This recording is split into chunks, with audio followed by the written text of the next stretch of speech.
We're almost ready. I think everyone's here. Did everyone turn in their projects already? Okay. All right, so we'll start. So we're only having one speaker tonight, and then I'll hand out the final before we leave, but we're not going to have any class. Unless you guys have questions about things we've covered, that just for your own personal information, or questions about the final, I'm happy to stay and answer those. But other than that, you'll be free to go after we hand out the test. Come on in. You thought you were on time?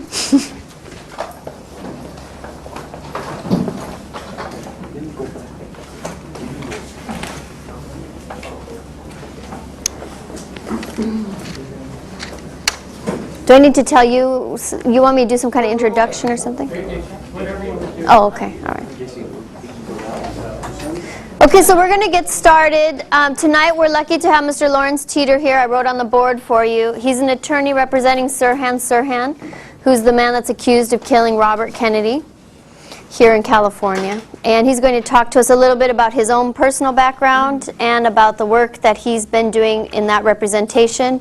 And I also asked him to tie in a little bit of his own work around civil rights issues, and I think he has some interesting information for you on some of the information we were talking about last week around nonviolent direct action and Martin Luther King. So I think that you'll enjoy it very much. I hope that you're writing out some questions, and if you think of them as you're going, keep track of them, and then there'll be a time to ask him questions after he's done talking. So everybody, let's welcome Mr. Teeter.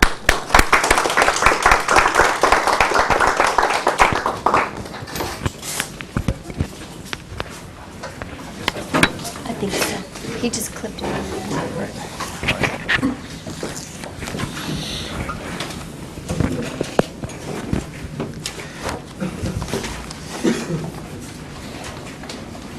Well, it really is a privilege to be here tonight to talk to you, to see so many bright young faces of enthusiastic students who are anxious to learn.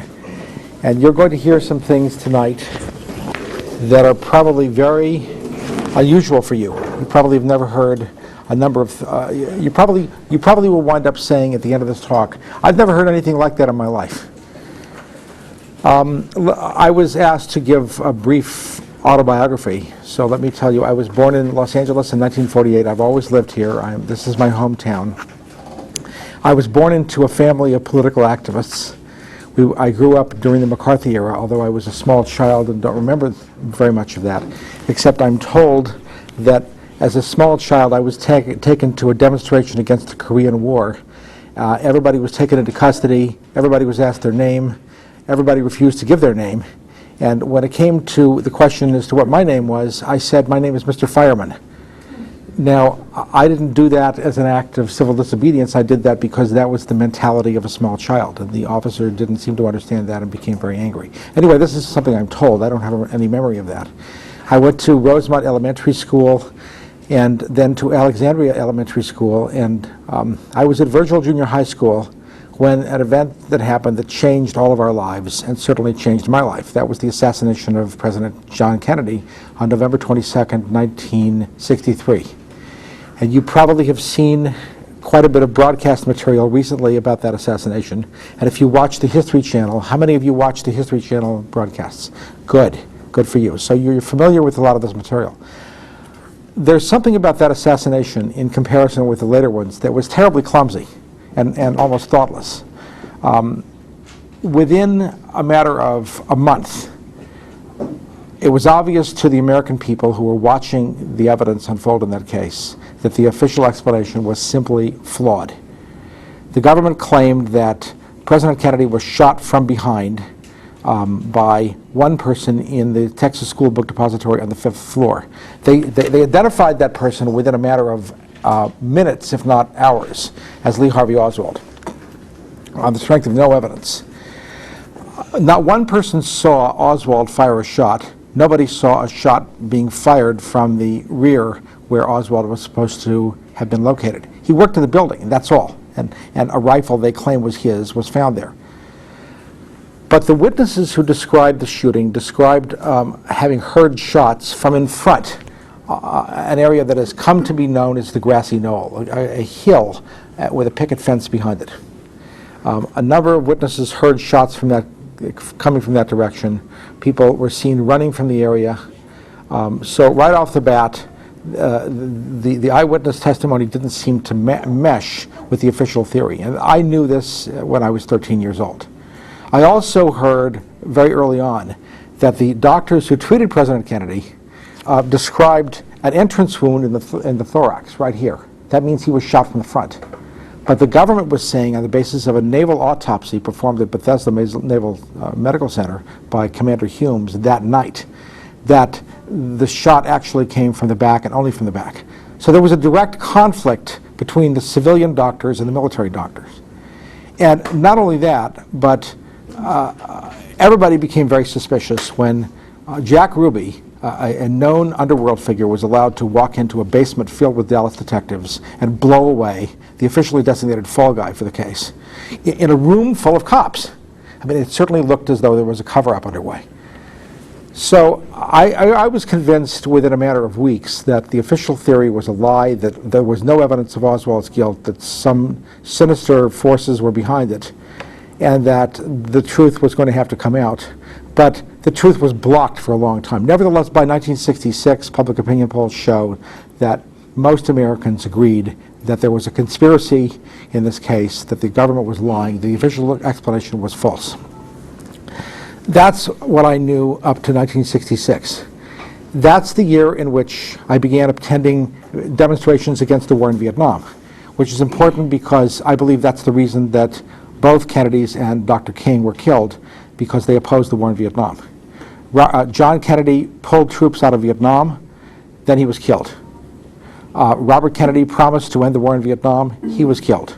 Martin Luther King came out against the war in Vietnam, expanding his struggle for civil rights into an anti-war struggle and attempting to unify the movements against the war in Vietnam with the movement for civil rights. He was then killed. In all three cases, there were obvious conspiracies. In all three cases, there were massive cover-ups. In all three cases, the finger of suspicion and guilt points directly toward government operatives. So those are the obvious connections between these assassinations. This is by 1968 that the other two assassinations took place. I was a student at University of California at Berkeley studying physics of all things when I heard about the King assassination and then the Robert Kennedy assassination. And I was getting turned off to that chosen area of study, not because I didn't enjoy it, I loved it, but because I couldn't understand why so many of my physics professors saw nothing wrong with doing research into nuclear weapons.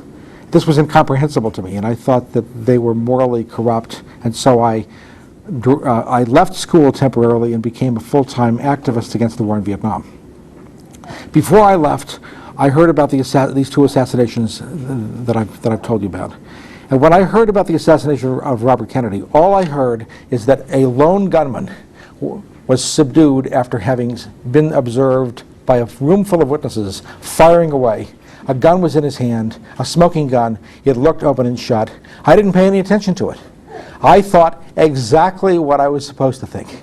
That's the way that crime was designed. You can see that was a much more carefully and thoughtfully designed plot than the JFK case, which had all of its problems. In 1968 and 1969, the anti-Vietnam War movement expanded. I was participating in that.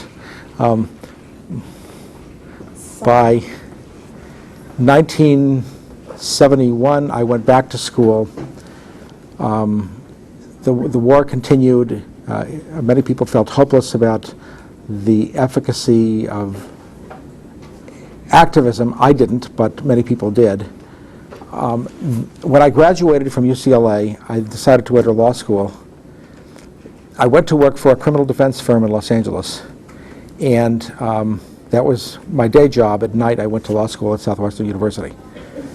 4 years later, I graduated in 1978, and I thought that at this point I was going to be simply a criminal defense attorney. It was very interesting.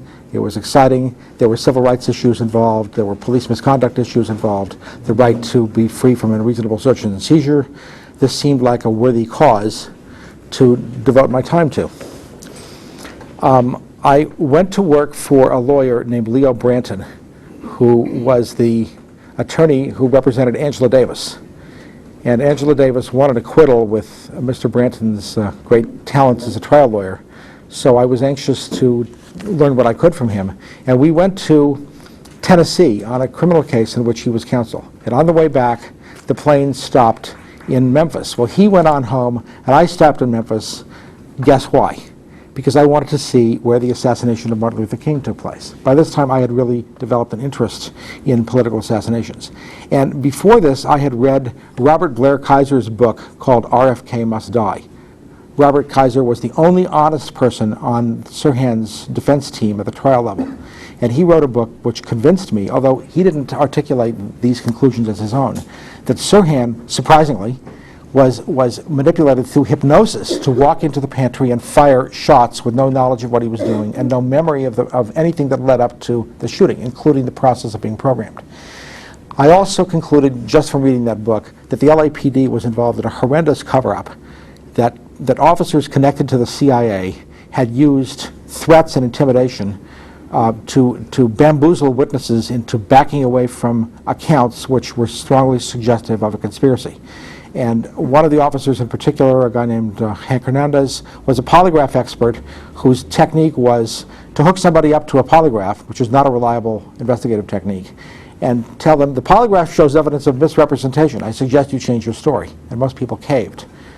So that by the time the trial took place, a number of witnesses whose accounts were suggestive of conspiracy seemed to back away, or were reported by the police to have backed away.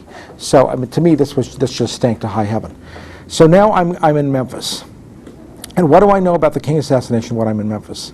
Well, I know that the original theory, the government's theory that James Earl Ray shot King and acted alone, made no sense whatsoever. I knew that there was a witness who lived in the rooming house across from the Lorraine Motel where the shooting took place, who described someone running down the hall after the shooting who had a description very dissimilar to that of James Earl Ray. I also knew that the police department had pulled security off Dr. King right before the shooting, and that the head of the police department who made that decision had come from J. Edgar Hoover's office in Washington, D.C., in the FBI right before the assassination, and went back to that office right after the assassination. So this whole thing stank to high heaven. So I show up in Memphis just to see the scene of the crime, just as a tourist, as a curious person.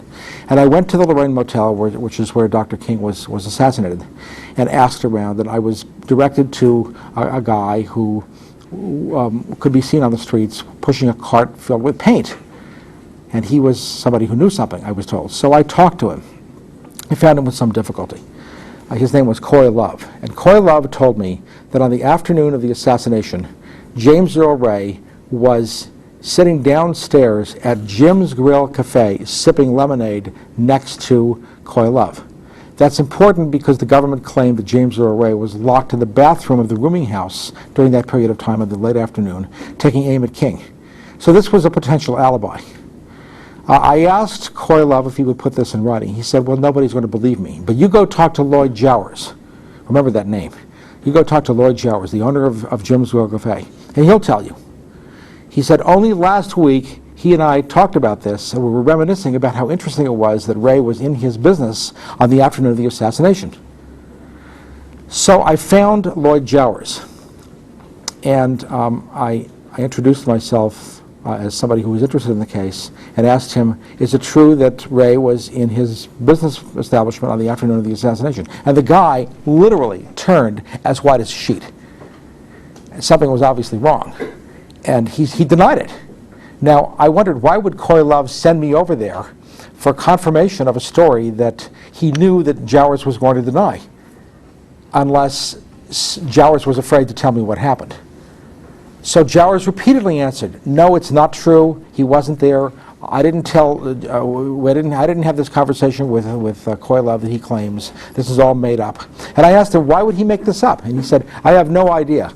Are you from Congress? He said. That's because the House Select Committee on Assassinations was then conducting a pseudo-investigation into the Kennedy and Martin Luther King assassinations. And I said no, and I left. And I felt that he was lying his rear end off So I went back to Coy Love and said, he disavows everything you said. What's going on? And he was thunderstruck. But he answered, well, they must have something on him. And I said, what's that? He said, they are undoubtedly aware of the fact that he is a married man, but he's conducting a romantic relationship with a black woman. He's white. So they're probably using that to threaten him. And I said, well, that would explain it. So Coy Love gave me a statement, and I was followed back to the airport by men driving in a government car with a government license plate, with the insignia U.S. Government Interagency Motor Pool stamped on the side. That's after I went to another building shortly before going back to the airport. So somebody reported my questioning to the FBI. They showed up and followed me back to the airport. So I was wondering on my flight back, what have I stumbled into? I was just here as a tourist. I just wanted to see where it happened, and all of a sudden I'm being followed back to the airport by the FBI after talking to two witnesses who tell me diametrically opposite accounts, one of whom was obviously afraid to talk. So I get back to Los Angeles, and a number of extremely strange things immediately begin to happen in my life. And let me fast forward to the most dramatic of them. The bar results came out at the end of '78. By the way, this happened in 1978. I became a lawyer at the end of '78 and began accepting clients. One of my first clients was someone whose case came up in the criminal courts building on Temple, 210 West Temple in Los Angeles. And we had a preliminary hearing that day. Well, during the morning of his preliminary hearing, I saw my client walking down the hallway, and he had a harmonica in his hands. So I said, where did you get that harmonica? And he said, some dude gave it to me. Now, at this point, I was suspicious of everything. I thought everything was a curveball, or I thought it might be filled with drugs. I didn't know what to expect, but there had to be something suspicious about this. So I said, throw it away. Well, he didn't do that. So I said to him, well, just stick it under your belt, but make sure it's protruding so that everybody can see it's not a gun, because I don't want them reacting as though you're walking into the courtroom with a gun. We had his preliminary hearing, and while that was underway, one of the bailiffs stepped up in front of me and spoke with the judge in the middle of the proceedings, and whatever that was about. At the end of this, the judge quickly left the courtroom. The court clerk quickly left the courtroom. The prosecutor quickly left the courtroom. And I was left there standing all alone with my client, who was then jumped from behind by 4 deputy sheriffs. The deputy sheriffs grabbed my client from behind and twirled him around so that he was facing me. They then grabbed his hand and pushed his hand down toward his waist where the harmonica was. My client said, this is a harmonica. It's a harmonica. That didn't stop them. They picked his hand up so that he was withdrawing the harmonica from his waist, pushed his hand toward me, and pushed him toward me, and watched to see what I was going to do. Well, it was obvious to me they were trying to get me to touch the harmonica, which I didn't want to do in the hallway, so I wasn't going to do it there. So I backed up and put my hands up. When they saw that I did this, they took the harmonica away from him, and they put him in the can. In the holding cell by the side of the courtroom. And I said to the deputies, I said, what was that all about? And they said, we thought he had a gun. And I'm saying to myself, yeah, that's what they were going to say when they shot me. They thought it was a gun. So I said, why didn't you ask me, and I could have told you it was a harmonica? And they said, we thought you were in on it. So I'm saying to myself, yeah, that's what they were going to say when they shot me. They were going to say that I was involved with my client in bringing a gun to the courtroom. And then they were going to say, oh, what a mistake, it was a harmonica, too bad, lights out. So I said, in on what? And they were totally silent. So I turned to leave. I mean, I started to write down their names, and then I thought better of doing that. I just decided I was lucky to be alive and I should leave immediately. So I left quickly. And I turned to leave, and I noticed there were 2 men sitting in the back of the room. 2 white guys with white shirts and slender black ties. Well, I'd seen these guys. First of all, they didn't belong in the building. They were FBI agents. And this was the state criminal courts building, where state criminal cases were being litigated.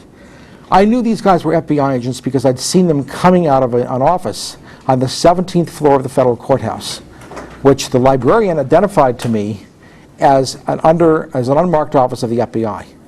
So, as I leave, I'm saying to myself, you know, this is pretty unreal. I was just shot, and there were FBI agents here monitoring the situation. So I get on the elevator and go upstairs and get some coffee. That's not what I needed. What I needed was milk and a tranquilizer. But I get, after my cup of coffee, I get back on the elevator, and now I'm really wound up. I'm really ready for whatever's going to happen. And the elevator stops back on the 3rd floor. There are these 2 FBI agents. So I glare at them, and they glare at me, and then they eventually get on the elevator. And I said to them, knowing who they were, "Excuse me, I noticed you sitting there during my preliminary hearing. Are you from the district attorney's office?" Because I knew they were FBI agents. But I just, you know, I was angry, and I wanted to get a response from them. And they said, "No, we're just visitors." At this point, I really lost my cool, and I said, "Yeah, I know who you are. You guys came to watch a good lawyer do a good job, didn't you?" And they responded by saying, "We noticed you didn't get shot in there." See, that's what was supposed to happen. I was supposed to get shot. So I left. It was obvious to me that for some reason there was probably a connection between my encounter in Memphis and this attempt on my life, which I believed was an attempt on my life in the criminal courts building in Los Angeles the following year. So I went straight to the ACLU, and I said, "If you know of anybody who wants to sue the FBI or the CIA, send them to me and I'll do it for nothing." Now I did that, A, that's because that's how I felt, and B, because I thought that would make it more difficult for them to make a move against me. They sent me a filmmaker whose career had been damaged as a result of a big operation run by the FBI and the CIA and Army intelligence, because they didn't like the fact that he had made films about China and Cuba. Well, the case had been dismissed by his previous lawyer, unbeknownst to him. I went to the library at Southwestern and tried to find a way to reverse this dismissal. Sorry? You had something on your lip. I just was trying to get you to wipe it off, and you kind of screwed up. All right. It's probably what happens when I start thinking about this harmonica incident. All right, so I'm in the Southwestern University School of Law library at night, researching a way to try to find a way to get this dismissal set aside. And in comes a guy who sits down, makes a lot of noise, strikes up a conversation, and introduces himself to me as a DEA agent. And so I'm saying to myself, all right, what is it now? Another harmonica trick? Eventually, he comes straight to the point. He said, "You and I have something in common." "We do." He said, "Would you be interested in an FBI agent manual?" Well, that's a classified government document. Why is he offering me that? A bust, right? So I said, "You're out of your mind," and walked away. Now, this is important because several years later, the FBI prosecuted on spy charges an FBI agent named Richard Miller, who was accused of giving 2 pages of such a manual to the Soviet consulate in San Francisco. They were offering me the whole book. So I figured that was a continuation of their animosity toward me because of what I'd found out in Memphis. In the 1990s, after I had become involved in the Robert Kennedy case, I found what the reason was. First of all, Coy Love was killed in a car accident the year after I talked to him. I found that out when I drove across the country with my girlfriend en route to Washington to try to do some work for the striking air traffic controllers in Patco. Before I took that drive, I received some threats from a producer from NBC Magazine who said to me that he had had lunch with somebody from the CIA who hires hitmen for the agency, and then his next question was, "Didn't you say you're driving to Washington next week?" So I took that as a threat. Maybe they didn't want me to go near this Coy Love character. Well, it turned out he was dead, Coy Love. And he was really a wonderful man, very trustworthy and honest. I don't know if his death was the result of foul play. I suspected as much, but I couldn't prove it. That's what I knew in 1981 when the Patco strike was underway. In the early 1990s, Lloyd Jowers, who lied to me and said that Ray wasn't there on the afternoon of the assassination, and who I thought was covering up for an extramarital affair and being threatened by the FBI just over that, told a very different story, and it was a blockbuster. Lloyd Jowers, as it turns out, was a former Memphis police officer. And according to Jowers, the assassination was planned in Jowers' presence by 4 Memphis police officers. The assassination was carried out from the rear of his business The assassin was a sharpshooter for the Memphis Police Department. And you'll recall that that department was being run by a guy named Frank Holloman, who'd come straight out of Hoover's office in Washington in the FBI right before the assassination, and who went straight back to Hoover's office right after. So, in retrospect, this would explain the FBI's hysterical and panic-stricken response to my interview with Jowers. They didn't know what he told me, but I had stumbled across somebody who they knew all about the assassination, which made it their assassination. So to me, what happened to me corroborated Jowers' honesty. It validated what he was saying. Now that is the King assassination. I told you I was going to be giving you information that was unlike anything you've ever heard. Have I done it so far? You haven't heard anything like this before, have you? All right. Then I became Sirhan's attorney in 1994. That wasn't my first encounter with the Sirhan case. What had happened there is that in the 1980s, I was in a Xerox shop in Wilshire Boulevard, and I ran into a guy named Greg Stone. I didn't know him, but he was there Xeroxing documents I could tell to be redacted FBI documents. That is, documents that have been released under the Freedom of Information Act that have all these black marks across the page with all these deletions. So I struck up a conversation with him, and he told me that these were documents related to the Robert Kennedy assassination case. So we talked further, and of course I was interested. So I became involved with Greg and his campaign, together with the shooting victim, Paul Schrade, to force the LAPD to release its files in the Robert Kennedy assassination case. So that release took place in 1988. And over a period of time, researchers began to look at these files in the Sacramento archives. And there was an excellent book that was written as a result of this by Philip H. Melanson, a professor in Massachusetts, who wrote the first book about the newly released archives, and it's a blockbuster. It's out of print right now, but it clearly demonstrates that all my suspicions that I told you about in that case were accurate, and that Sirhan was probably innocent. When it became clear that Sirhan was looking for a lawyer, I accepted the case. Well, as a result of what has taken place in that case, I think we're in a position to prove the following intriguing facts. First, let me tell you what has happened. I filed a petition for writ of habeas corpus on Sirhan's behalf in the LA Superior Court. A writ of habeas corpus is a remedy that goes beyond the appellate process. It's something you do ordinarily after the appeal has failed. But you can, through this means, bring into the record documents that are outside the record, ordinarily to prove claims of prosecutorial misconduct, covering up evidence, suppressing evidence, presenting a false case, interference with the right to counsel, ineffective assistance of counsel, and the like. These are classic habeas corpus claims. Well, I advanced all of these claims, these traditional claims, but armed with a pile of new evidence. And the petition wound its way through the state court system and was filed in 1997 in the California Supreme Court. The Chief Justice of the California Supreme Court is Ronald George, who represented the state on appeal in the Sirhan case.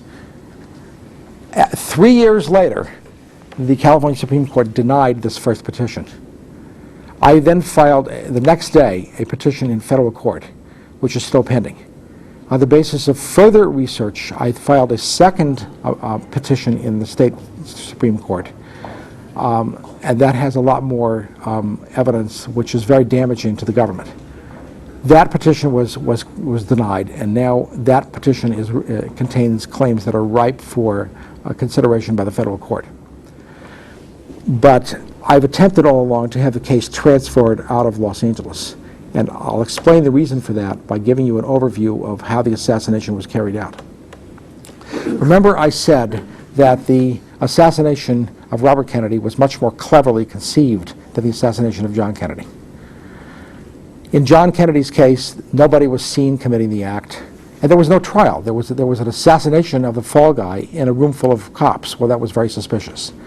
So the planners of that assassination, assuming they're the same group of people as I believe them to be, must have said to themselves, we can't do that again. We have to have a show trial and a fall guy who walks in and commits acts that are clearly probative of his own guilt. How do we get somebody to do that? Well, as you'll hear, the way they did it was through the use of hypnotic programming. The CIA had a program called MK Ultra at Artichoke, which was used to manipulate people into committing crimes for the government that they would have no memory of having committed. That's all part of our case. That's an astonishing conclusion, but we can document it. Now, how do they arrange a show trial? Well, the only way you can do it is to have a lawyer who's in some way working for the government. The case was originally in the hands of the Public Defender's Office, but as you'll see, it was wrestled out of the Public Defender's Office in Los Angeles and given to a lawyer who was subject to blackmail by the feds. And here's how that happened.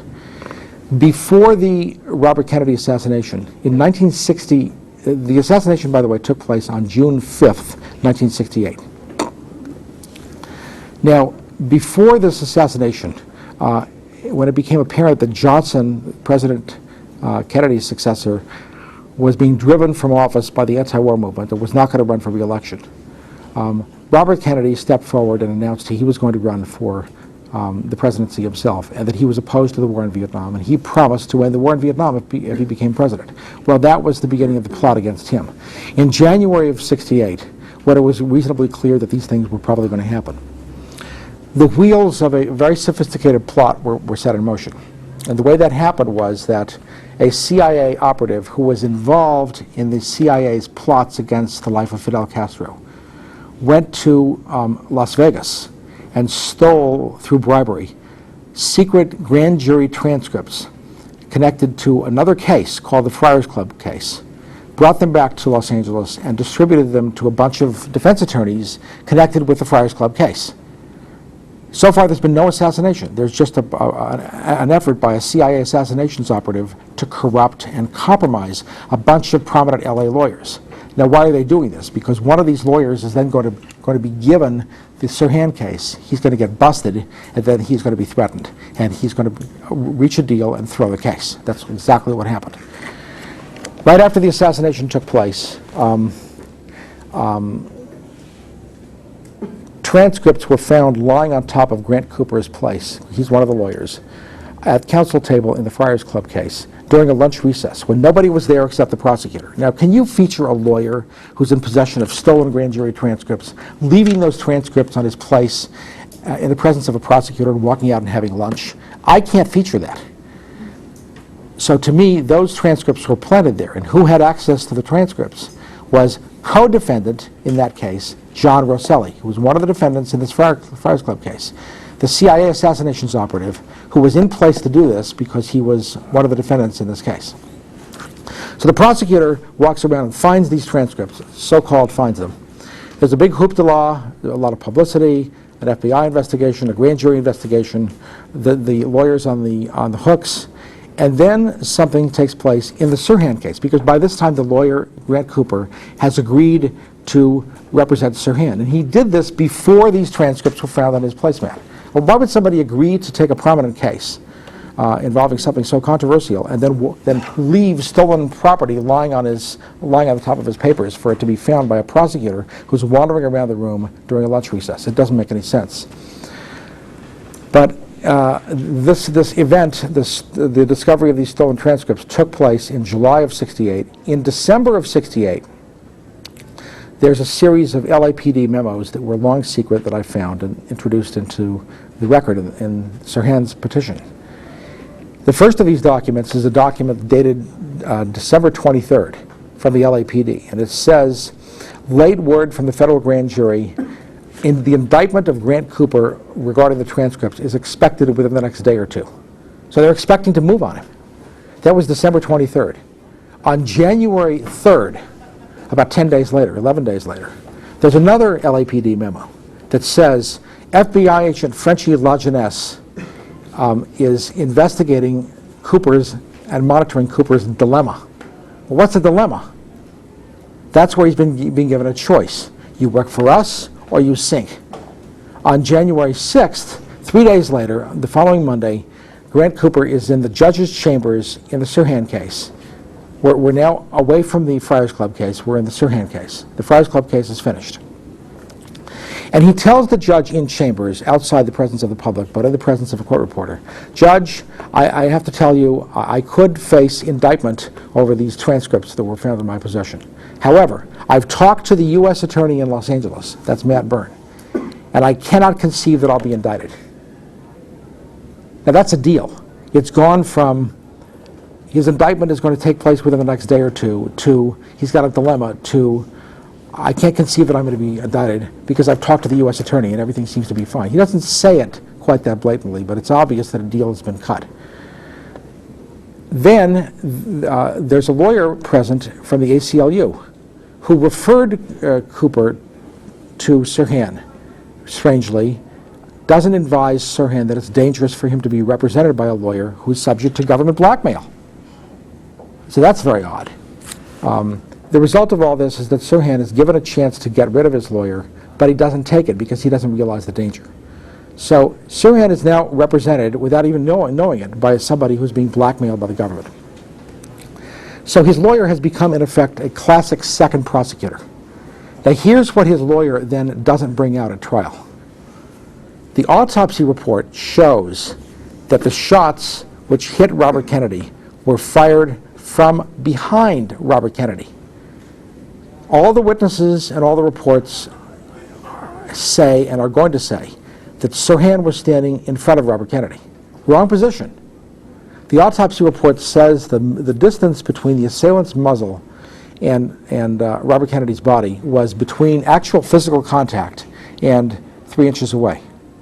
All the witnesses say or are going to say that the distance between Sirhan's revolver and Robert Kennedy's body is about 3 feet.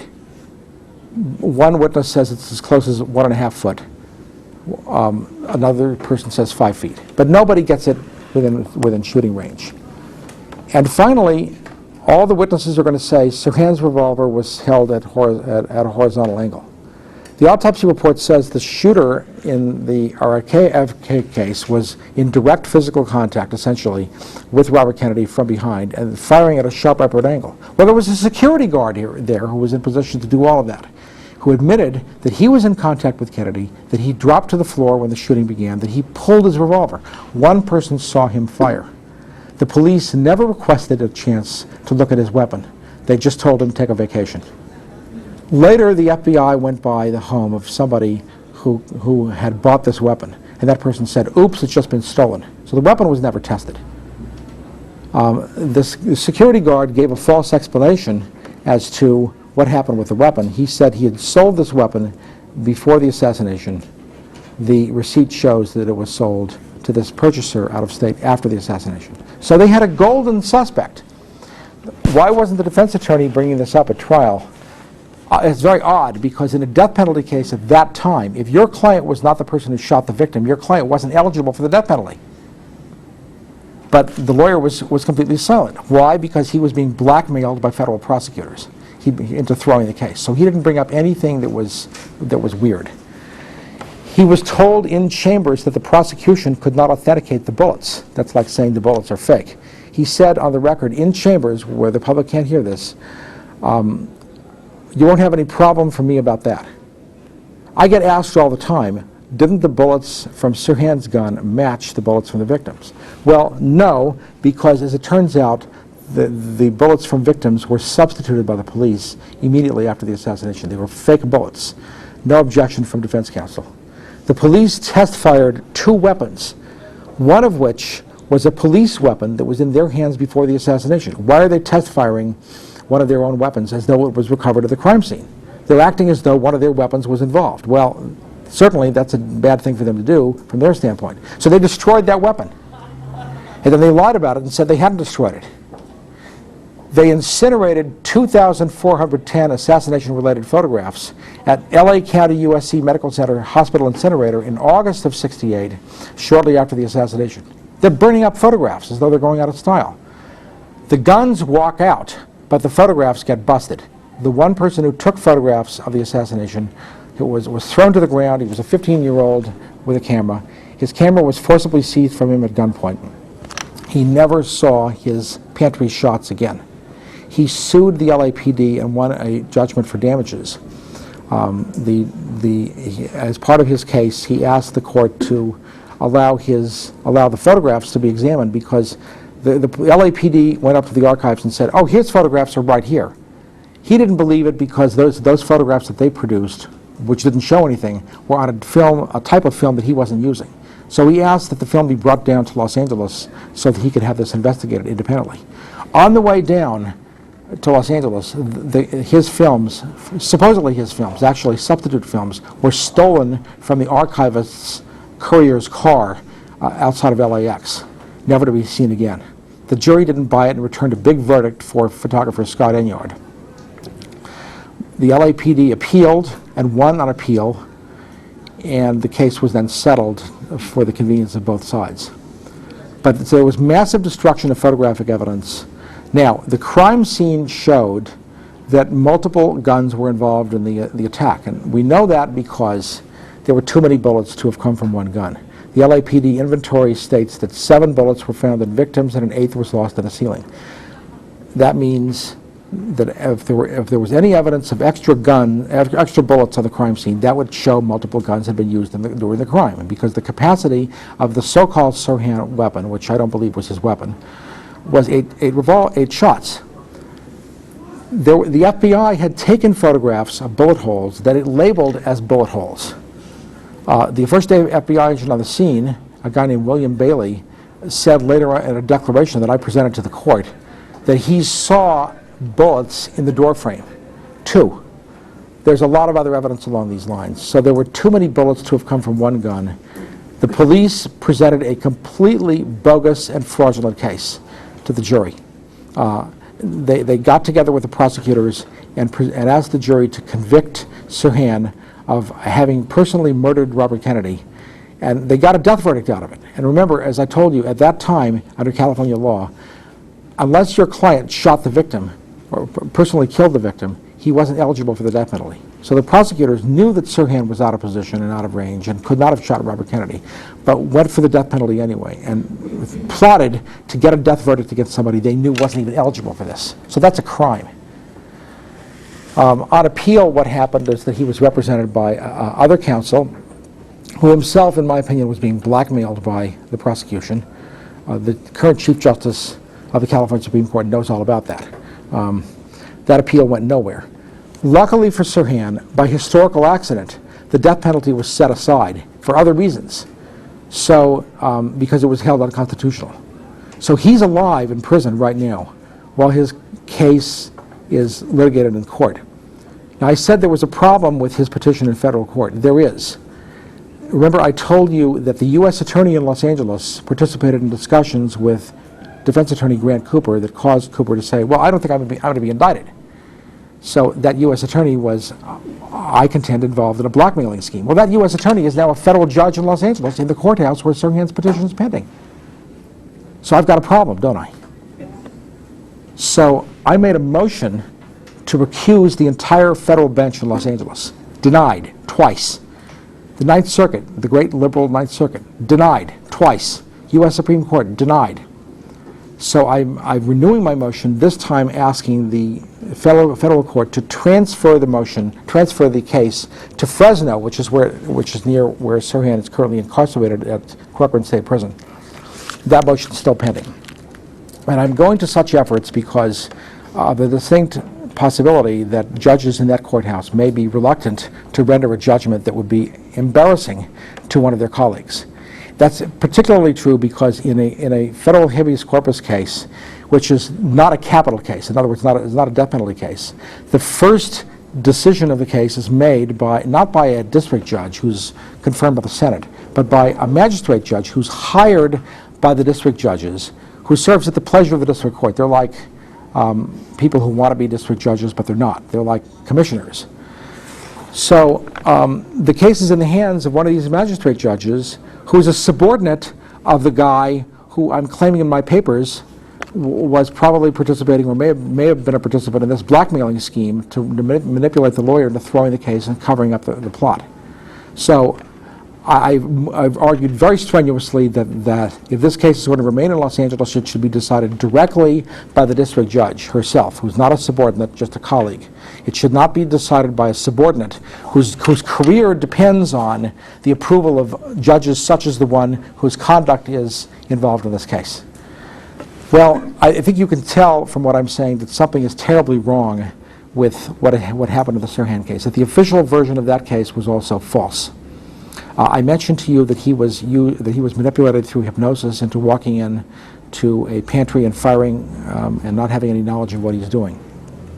That's backed up by an expert witness declaration from a guy named Dr. Herbert Spiegel, who works at who teaches at Columbia University. Dr. Spiegel is widely recognized as the top expert in the United States on the subject of hypnosis, and he has said, on the basis of his review of various documents, that Sirhan was probably in a hypnotic trance at the time of the assassination. I'll just give you a couple facts that indicate that, and then we'll open up for questions.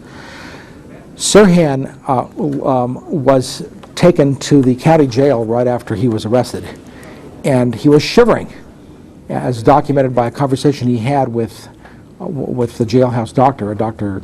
Craven, or Cahan rather, Crahan. And that's important because when Sirhan was hypnotized in his cell to try to refresh his memory in preparation for trial, he was always shivering when coming out of hypnotic trances. So that would indicate that he was coming out of a hypnotic trance when he was taken into custody after being arrested in the pantry. There's something else. In his cell, he was placed under hypnosis before trial and asked, under hypnosis, Sirhan, when I touch my forehead, you're going to climb the bars of your cell like a monkey after I wake you up. That happened. Sirhan was awakened. The doctor touched his forehead. Up the bars of the cell like a monkey went Sirhan. And Sirhan was asked, why are you doing that? He said, I want to. And then when the doctor said, no, I hypnotized you into doing it, Sirhan denied it. So here's a guy who could be programmed through hypnosis into doing ridiculous things that he wouldn't ordinarily do, would have no memory of the programming process, and would deny that he'd been hypnotized and would laugh it off, would reject it. That's the perfect person to be manipulated into a crime like this. That's what happens in the case as well. The police found a notebook in Sirhan's room at home in Pasadena. The notebook contained repetitions of the phrases, RFK must be assassinated, RFK must die, up and down the page. The prosecution said, aha, we've got him. That shows he was practicing and he planned the assassination in advance. But there's a problem, because under hypnosis in his cell before trial, Sirhan was asked, tell us more about Robert Kennedy. He wrote out the same words, RFK must die, die, die, RFK must die. The same words that were in his notebook before the assassination, indicating that the notebook was written in a hypnotic trance. Well, our contention is that if somebody programmed Sirhan to write that notebook to set himself up before the assassination, then somebody programmed him to walk in and fire. He said at trial, question, did you shoot Robert Kennedy? I'm told I did, I don't remember, I must have. No memory. He also said at one point that he had a conversation with a young woman, an attractive woman, at the coffee urn. And during this conversation, she said to him, will you pour me a cup of coffee with a lot of cream and a lot of sugar? He then blacks out. The next thing he remembers is being choked on the steam table with a gun in his hand. So this woman seems to have functioned as a handler. Well, there's another example of a handler.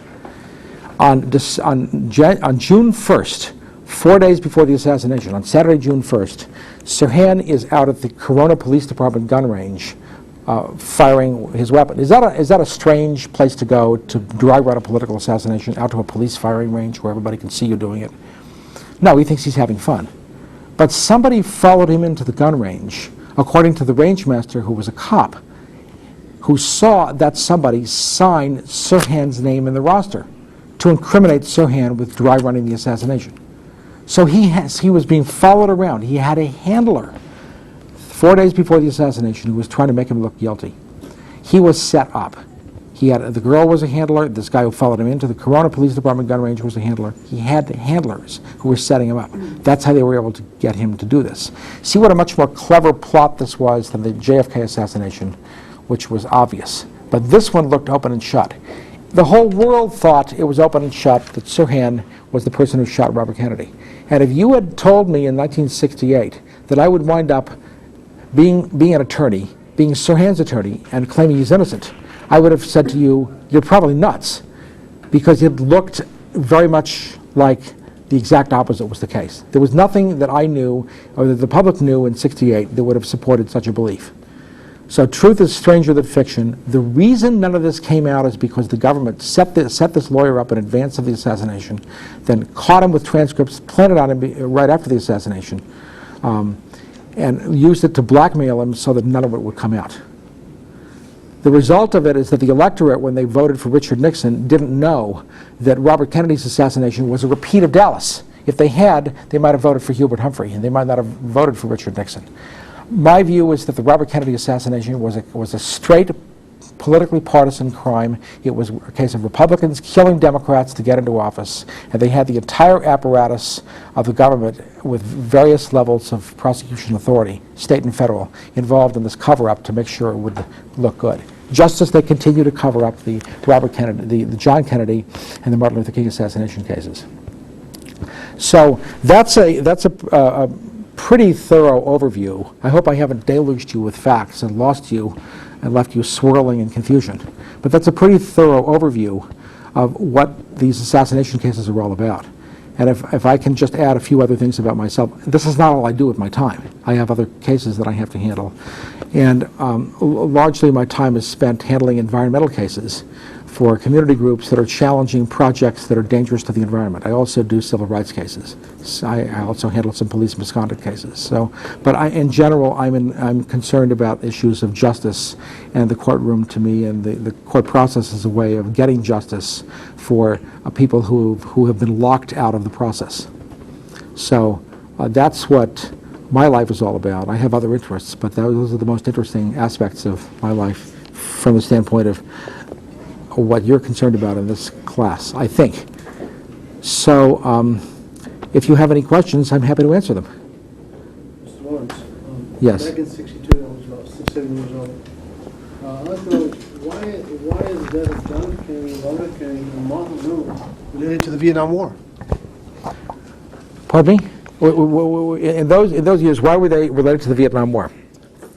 John Kennedy had issued an order before his assassination that troops be ordered back from Vietnam.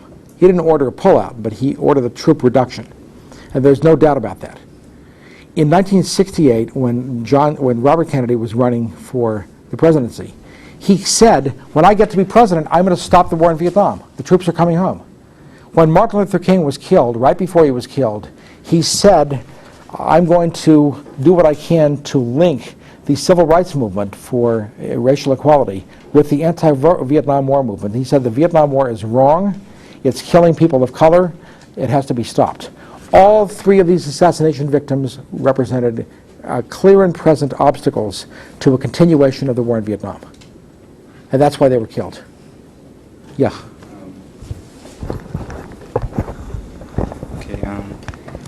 Did they compare the writings of, since he said that John F. Kennedy must die, JFK must die? No, did it's they RFK compare must his die. writing to the writing in his in the letter? You're probably headed for law school with a question like that. Well, did they compare it?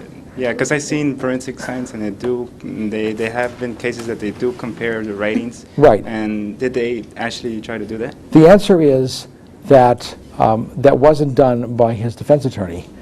And the prosecution did it, but they were unable to come to conclusive results. And Sirhan himself said that he did not recognize this writing. Mm-hmm. So it could have been faked, or it could have been done under hypnotic trance. Either way. But he disavowed the writing in much the same way that he disavowed hypnosis as being involved in why he climbed the bars of his cell like a monkey. No, I just did that on my own. Okay, and also, what was the question? Crap. Kennedy, you forgot the question. Go ask him. Yes? Since you're defending Sirhan, what evidence do you have to support his case? Well, I've just told you.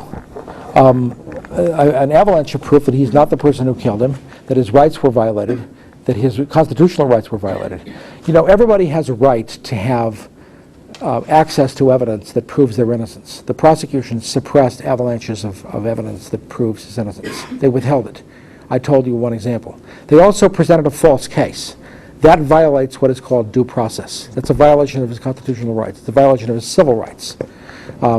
Those are claims that are in court right now. The most important violation of his rights was a violation of his right to be represented by counsel that didn't have a conflict of interest. His lawyer had a massive conflict of interest. His lawyer was too busy defending himself from federal charges to be concerned about Sirhan's well-being. And the result of all this is that he threw the case. There's a well-known rule of constitutional law that operates in habeas corpus cases. If the lawyer has an actual conflict of interest which adversely affects the performance of counsel, the defendant gets a new trial. Well, that's a simple rule. I don't have to prove Sirhan is innocent. All I have to show is that his lawyer had a conflict of interest which adversely affected counsel's performance. I can prove that. So I hope to get a new trial on the basis of that, and as well as other claims. But of course I'm relying on the integrity of the courts to properly enforce the law. That's what I'm up against, because the decision is inevitably a political one, unfortunately. So I just want fair justice, which is what anybody wants. So is hypnosis something that can be used in favor of him? Yeah, there's a possibility that we may be able to refresh his memory with hypnosis in jail. That's forthcoming. That's not something that's being done right now, but that's something that possibly can be investigated. However, hypnosis so far has been absolutely impotent in restoring his memory, and our expert tells us why. Sirhan didn't drink. He wasn't an alcoholic at all. He wasn't a drinker. He avoided alcohol. But for some oddball reason, right before the assassination, at the Ambassador Hotel, he ordered 4 Tom Collins drinks. That's an odd thing for somebody to do who's not a drinker. But drinking alcohol deepens the amnesia effect from the hypnotic trance experience. That means if you program somebody through hypnosis and you get them to drink alcohol, it's going to be much more difficult because of the alcohol for them to recover their memory after the fact when you try to hypnotize them and get them to recover the memory. That's what apparently was done by the planners of this attack. And to prove this point, all I have to do is tell you an additional aspect of this. Sirhan was put under hypnosis and asked to reenact the crime before trial. They told him, "Here comes Robert Kennedy, reach for the gun, reach for the gun." He was under hypnosis. He reached for his crotch. They couldn't get him to reach for the gun, even though everybody in the world knows he reached for the gun. Somehow his memory was blocked, and he was prevented from reenacting the assassination.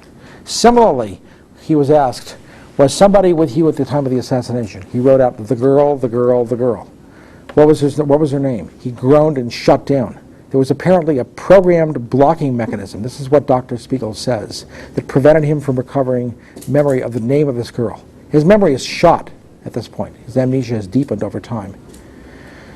This may sound strange because you probably have all been told that you can't use hypnosis to get somebody to do something they wouldn't ordinarily do. Dr. Spiegel says no to the contrary, and he's demonstrated how it's possible to get people to use hypnosis to get them to do things they wouldn't ordinarily do. And Sirhan's climbing the bars of his cell like a monkey and looking down with monkey-like expressions and then denying that he had been hypnotized is a classical example of that. So what I'd recommend if you're skeptical of this is you go to a hypnosis demonstration and watch what happens. The hypnotist will be able to get people to do completely absurd, ridiculous things, and they'll come off the stage in a trance, in a daze, not knowing what happened, but knowing that something was wrong. And I've seen this again and again. I've talked to hypnotists. Every one of them has said this can be done. But the official line on this is that it can't be done because hypnotists don't want hypnosis to get a bad name. Nobody's going to want to go near it then. They're going to be afraid of it. But the CIA had this program that's proven. You can get a book called In Search of the Manchurian Candidate by John Marks. It's out of print, but you can get it in the library, which discusses the CIA's program for using hypnosis to get people to commit crimes for the government. It's an abuse of the power of science. Of course. Yes? Did they study the blood splatter of Kennedy? How it fell down in the car? Because there's certain kind of things that if it was from the back, it was going to splatter some other kind of way that it'll have different shapes on where it falls, either in a wall or something. Did they study the blood? Well, in the John Kennedy case, yeah, that's being done now. I just attended a conference at which last year somebody gave a paper on blood splatter evidence in the John Kennedy case. In the Robert Kennedy case, the direction of the shooting was confirmed by powder tattooing on the back of Senator Kennedy's head. According to the autopsy surgeon, Dr. Noguchi, who was the coroner of Los Angeles at the time, Dr. Thomas Noguchi. Let me tell you something else about that. The police substituted bullets almost immediately after the assassination. We know that because, according to the autopsy report, Dr. Noguchi placed the letters TN31 on the base of the Kennedy neck bullet. But that bullet, when it was observed in '75 by another group of criminalists, had the letters DWTN on it. Different bullet. Immediately the police made what is called a comparison photomicrograph that they said showed a match between a Sirhan test bullet and the Kennedy neck bullet. The 75 examiners found that the match was actually between two victim bullets. But what they didn't know is the victim bullets had been substituted because they were looking at DWTN instead of TN31. They were also looking at a Goldstein, the bullet removed from another victim named Goldstein, that had no markings on it. But the doctor who removed the Goldstein bullet from Goldstein's body placed an X on its base. Now this comparison photomicrograph that they looked at in 1975 had been made about 2 days after the assassination, and that showed the substitute bullets. So the LAPD substituted bullets in this case almost immediately, which means from the get-go they were involved in a massive conspiracy. And I'll tell you something else that is at the top of the list of misconduct stories. Where are you supposed to take a victim of a shooting? To a hospital.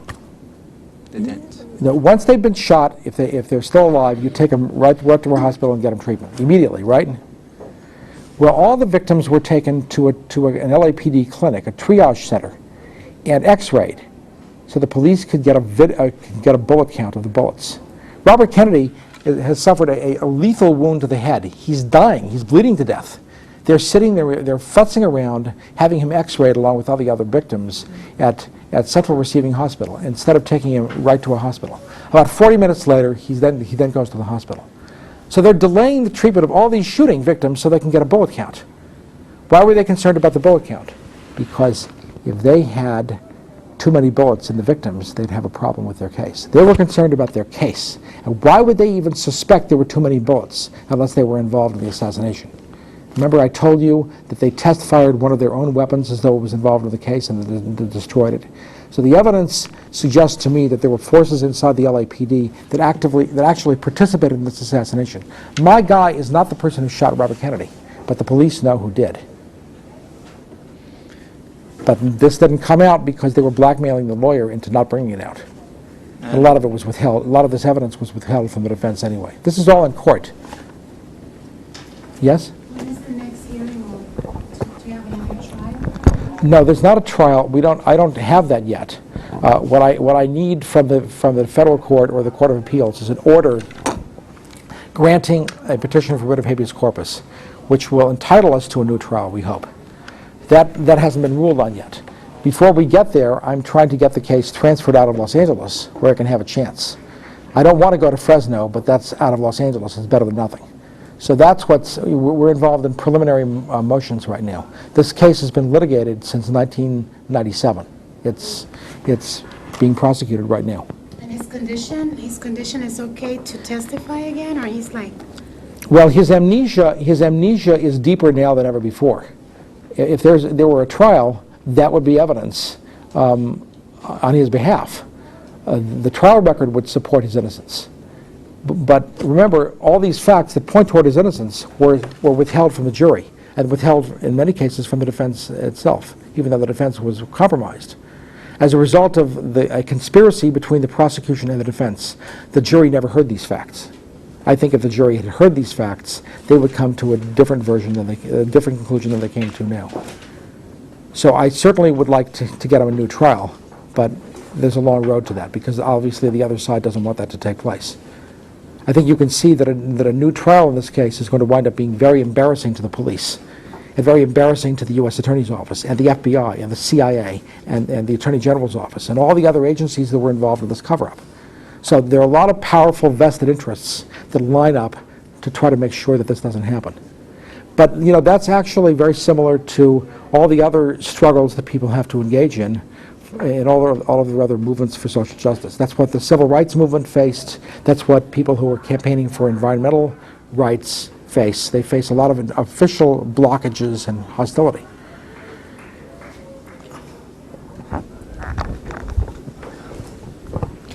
You mentioned the media company have threatened you. I mentioned what? NBC, you say, I think, somebody from the media. Oh, okay. And, Well. and then I've been watching all these years, when it's Well, that's right, anniversary, right. they always talk about the facts that on their side. They never get to the killer side, let's say. Do you think the media is involved in it? I think the media is connected with institutions that are involved in these crimes. And they certainly are controlled by forces that don't want the public to figure out that the country is a different country than they want us to believe we have. You know, as far as the establishment is concerned, they want us to think this is a democracy, we run the show, everything's fair, the authorities may make some mistakes, but they're acting in good faith. They don't want us to think that the CIA and the FBI murdered President Kennedy. They don't want us to think that the FBI murdered Martin Luther King. They don't want us to think that the Robert Kennedy case was a plot involving the LAPD, the DA's office plotting to get a false conviction. They don't want us to think any of these things. So the media, of course, has gone along with these official stories for years, and they have a vested interest in protecting their credibility by not raising questions. That's why what you heard at the time of the assassination, the anniversary of the JFK assassination, was most of the media was siding with the Warren report and trying to defend the official version of the case, even though the people reject this. They're desperately trying to convince us that they told us the truth all along. So yeah, they're part of the problem. Not that they did it themselves, but they're part of the problem. They seem to think that they have a vested stake in continuing the cover-up that they joined early on. They haven't been honest, and they're not being honest. Most of the media is not going to tell the truth, and it's a tribute to the independence of investigators and researchers and journalists and authors who are not connected with the establishment media. And it's a tribute to the people who put the History Channel broadcast together, that the public hasn't bought the official version and is skeptical of it and has rejected the official conclusion that there was no conspiracy. I think that people who hear the truth about the Robert Kennedy assassination case know that story told by the prosecution is just as much a fairy tale as the Dallas story. So one of my jobs is to get the truth out, and that's one reason I'm here. Yes?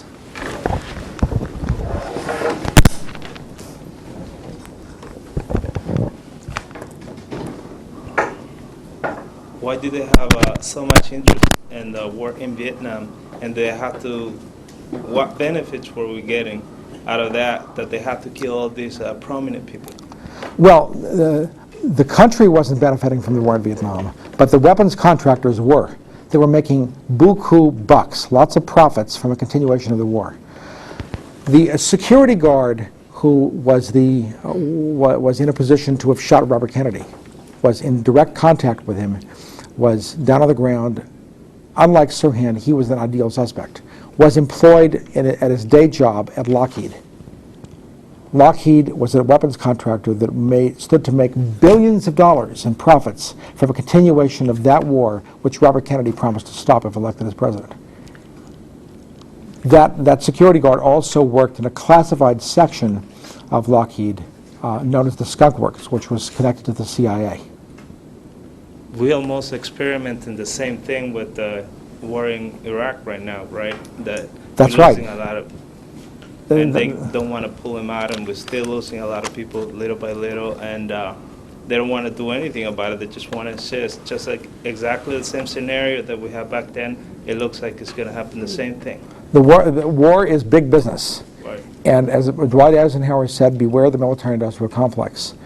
The reason for that is that there's a corrupt interlocking relationship between military officials, politicians, and the weapons contractors.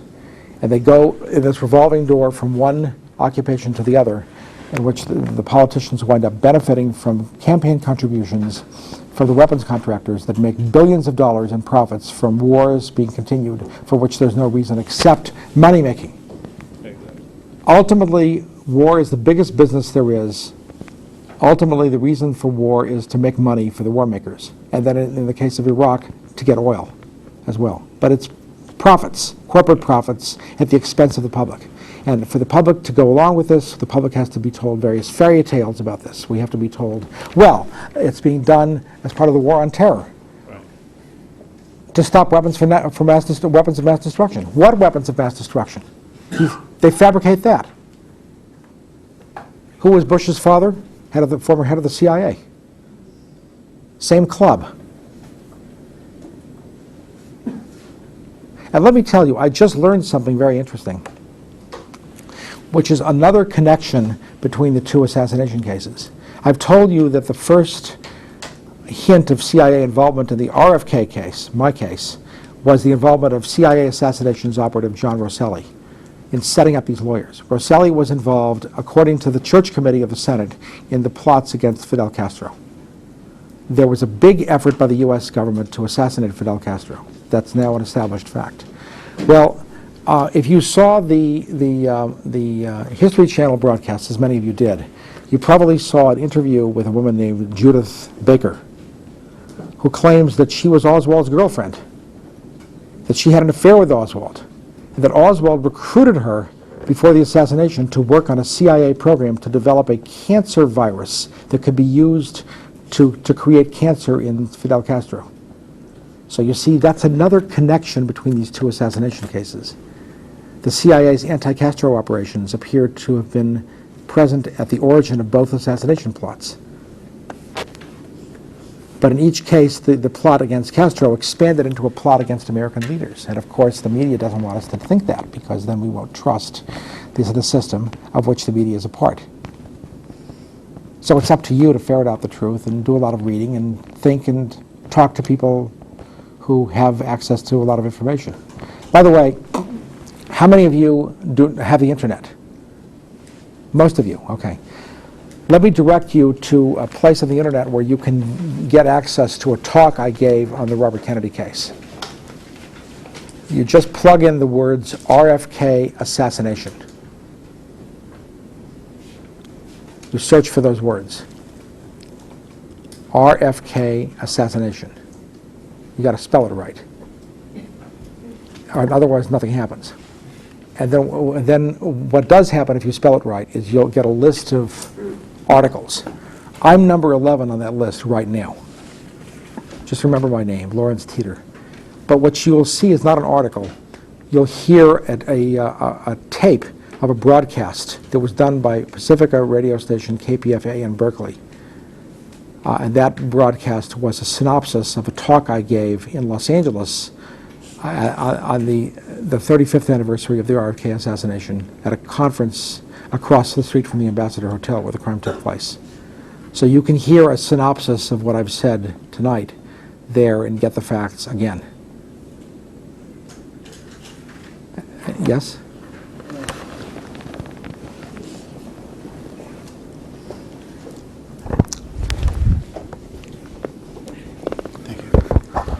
Mr. Lawrence, if you were to have Sirhan released from prison, wouldn't this lead to an action lawsuit? Wouldn't this lead to what? To an action lawsuit. Action lawsuit, because the time if he's found innocent, Right. okay, Wouldn't he file a petition for lawsuit because of the time he spent in jail? Oh, I see. Yeah, that would be a possibility, that he could do that if he decided to. I'm not involved in that. We're not there, at least yet. But you see, I faced tremendous obstacles in getting him a new trial.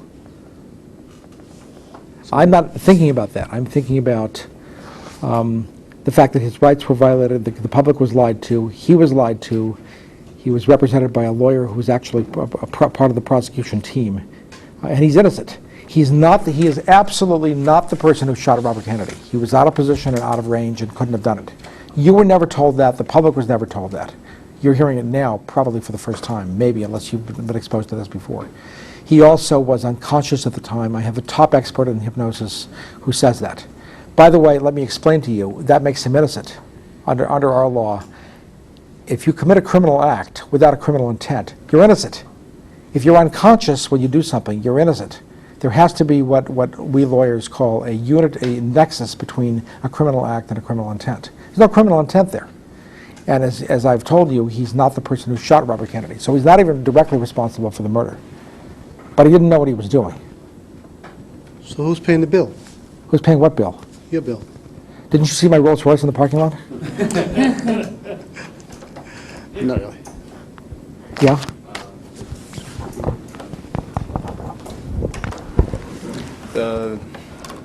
Where the assassination of John F. Kennedy, the place where the shooter was he, if he was wearing jeans or any type of clothing on him, did they study any kind of lint that would have fallen off that could have proved that did they study his clothes, that any lint from that clothes has fallen out from the same position that came from the shot? Did they study any of his clothing? I think you're talking about the Robert Kennedy case. Any of them. Well, any of them. In the case of the John Kennedy assassination, there was no suspect arrested. Lee Harvey Oswald, by the way, passed a paraffin test, which indicates that he didn't fire a weapon. In the case of Sirhan, I don't know of any tests that were done on his clothing, but the evidence conclusively demonstrates that he was out of position and out of range and could not have shot Robert Kennedy. In fact, others have suggested that Sirhan's revolver probably didn't even have bullets in it. And that would make sense, because if you're going to have somebody who's in hypnotic trance and drunk, whose job is to get busted while somebody else carries out the assassination, are you going to trust that person to fire straight with real bullets in his gun? It would make sense that he had blanks in his weapon, which would explain why the weapon was never tested. The weapon that they introduced into evidence as his doesn't match the description that other people gave of the Sirhan weapon that he was using earlier that day at the firing range. So the weapon that they introduced was probably not his weapon. And then there was all this confusion about extra guns. Okay, and there was a woman after they shot Robert Kennedy. Right. She said that she was a witness of a girl with red polka dot dress running around saying that she killed Kennedy.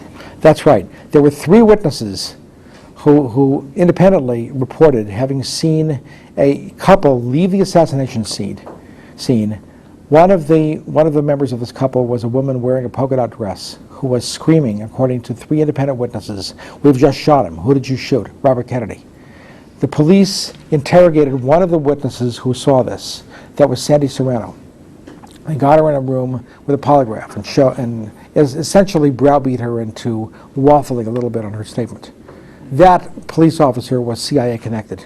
Yeah, she said that I just wanted to say what they wanted me to. I just said what they wanted me to say. So That's right. Well, she said that she gave in to pressure. But that's what happened to all of the witnesses who had stories that were inconvenient to the police. So they were involved in a big cover-up. And the key people involved in this aspect of the case on the LAPD had CIA connections. And also, what's his name? Sirhan's. Was he the one that made the writing that he wanted to kill John F. Kennedy? No, well, he doesn't recognize it as his writing. He said that looks very strange. What about did they find out the pen? The pen, because every pen has a certain kind of boldness that it has.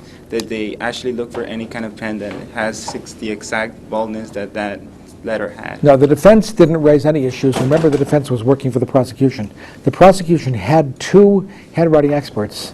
They were unable to link this writing to Sirhan's writing. Not even the pen? They didn't search for any kind of sort I don't know that that was done, but the handwriting handwriting conclusions by the prosecution experts, or at least one of them, were inconclusive.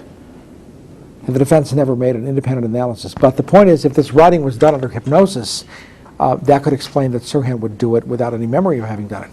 And the indications are that he wrote out these sentences, if he did, under hypnosis, because in his cell he was asked, tell us more about Robert Kennedy. He writes out the same thing, leading our expert to conclude that the writing in his notebook, if it was his, was also done in a hypnotic trance. Well, if somebody set him up and through hypnosis to write these words so that they could be found and incriminate him later on, as if somebody programmed him to write out the words "RFK must die" before the assassination, then it stands to reason that somebody could have programmed him to walk into the pantry and fire shots with no memory of what he was doing. Any more questions? Okay, this will be the last one because I know we're taking a little bit more of your time when we've got to do it. Go ahead.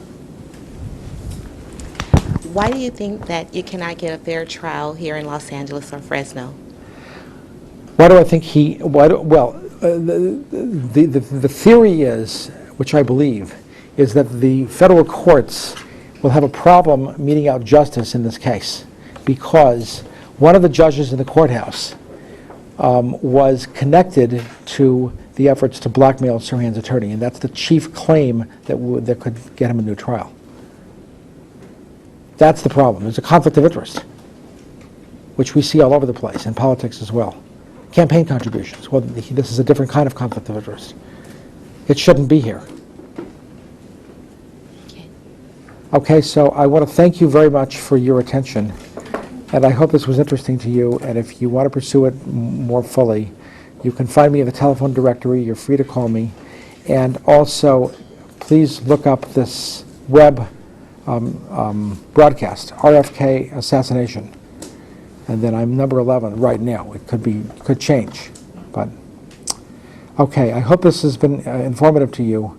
I'm a different kind of lawyer. I'm doing different things than most lawyers do, but there are those of us out there who are concerned about justice, and there are many ways to fight for justice. You can fight for the truth. I think the truth is the ultimate value. The truth matters. The truth about our history matters. The truth about what happens today matters. And there are a lot of forces out there that are hell-bent on concealing the truth and covering it up. So, best wishes with your careers, and I hope you all do something. For heaven's sakes, do something to make the world a better place. For God's sakes, vote. Pick up a picket line.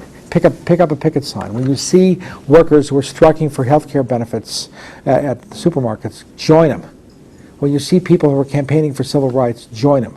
When you see people who are campaigning for better health care, join them.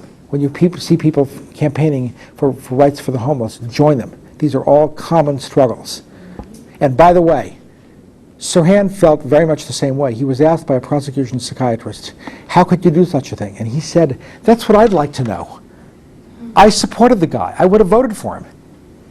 And you could hear on the tape an audible groan from the prosecution psychiatrist where he says to himself, oh my God, we don't have a motive. That's right, they don't have a motive. Sirhan lacked any motive to kill Robert Kennedy. He supported him. So the prosecution, together with the defense, made up a motive. And I'll end with this. I want to show you how phony this case was. They claimed that Sirhan's motive was that he heard a broadcast on the radio that Robert Kennedy was going to favor the sale of Phantom jets to Israel. And that's what made him mad. And then he went into his room and wrote out this writing, RFK must die. The problem is that broadcast occurred 2 days after the date on that writing, and it didn't mention Phantom jets. So they don't have a motive. But the prosecution and the defense jointly conspired to present a completely phony motive to the jury. They still don't have a motive. They cannot explain why any of this happened. They can't explain how somebody standing in front of Robert Kennedy shot him in the back. They can't explain anything. So their best defense is to make sure the thing goes away and doesn't get any attention. I'm here to try to counteract that. Okay, yeah? After knowing all this hardcore information, regarding about I'm going to repeat the question. After knowing all this hardcore information, that you being like, know all of these, and probably you're the only one or a few other ones that might know all this information. Aren't you afraid of your life might be in jeopardy because you know all of this information? Well, let's put it this way. If I ever write a book, I'm going to call it Don't Touch the Harmonica.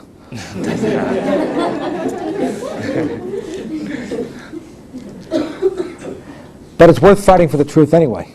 And don't be scared. Don't be scared to vote. Don't be scared to join a picket line.